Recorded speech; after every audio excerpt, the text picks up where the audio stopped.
What's going on, everybody? Welcome back to another edition of Dad Does Videos. If you have a relatively recently made refrigerator with integrated ice and water dispensing capabilities built into the front of it, along with the touchscreen controls, you most likely have access to what I think is a really unique feature that I think a lot of people don't even know they have, or if they do, they probably don't even use it that much, and that is the lock button on your control panel. The lock button locks out anybody from messing with the controls or pushing the dispenser right here, so there are no inadvertent spills or ice coming out of the dispenser.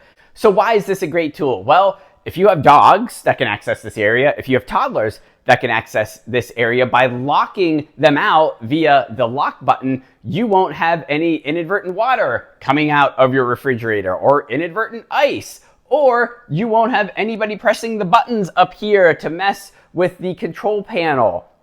And additionally, when you clean your refrigerator by locking that control panel, by locking the dispensers, you won't inadvertently press all kinds of buttons up here or disperse any water or ice. It's really a great tool. Let me show you how it works.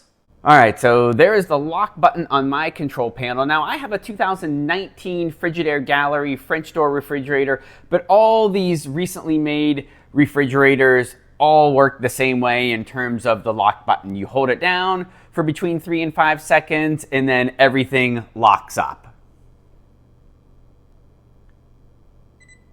So we're locked up. Mine, if it's hard to see, says control locked. So if we press the dispenser, nothing happens.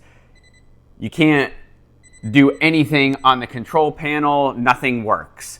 So you hold down the lock button again to unlock. Another 3 to 5 seconds, and we are all unlocked. Dispenser works, and your control panel works as well. Thanks for watching, everybody.